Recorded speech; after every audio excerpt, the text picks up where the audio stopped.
នេះដាក់ជីលេងស្លឹក3 ដងឲ្យពុកម៉ែបងប្អូនដាក់ទៅបានតែត្រឹមពណ៌ខ្មៅទេតែទ្រូយអត់ទាន់ចេញទេបាទ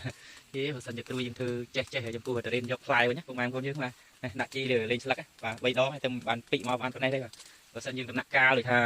យើងធ្វើផ្លែយើងធ្វើស្លឹកយើងបាញ់ទៅចាស់ស្លឹកបានដូចចេះអីល្អយ៉ាងណាទេពុកម៉ែបងប្អូនយើងបាទគឺរដូវកាលធ្វើផ្លែផលិតផ្លែពី20-30 ថ្ងៃទៅចាប់ផ្ដើមលូតស្លឹកផ្លិចលូតបាទនេះតែមើលនេះទៅអត់ទេបាទដាក់ជីលេងស្លឹក3 ដងនេះកូនតរេនបាទសម្រាប់ឲ្យដំណាំតរេន3 ឆ្នាំជាងបាទហើយឃើញថាវាចាប់ផ្ដើមលូតស្លឹកមកតិចហើយគ្រាន់តែចង់បង្ហាញដល់ពុកម៉ែបងប្អូនយើង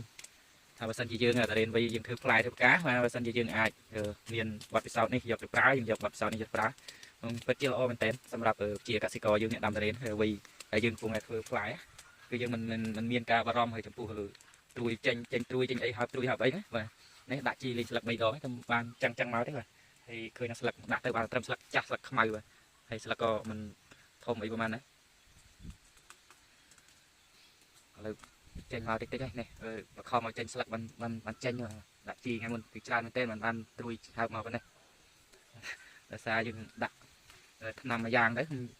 គឺថាស្កត់ត្រួយស្កត់ស្លឹកឲ្យចាស់ហើយនឹងក៏បានយូរទៀតបាទនេះចូល2 ខែជាងជិត3 ខែបានហើបត្រួយមកប៉ុណ្ណេះហើយយើងដាក់ជីដាក់ថ្នាំច្រើនណាស់ថ្នាំសម្រាប់ជំនួយឲ្យចេញត្រួយបាទ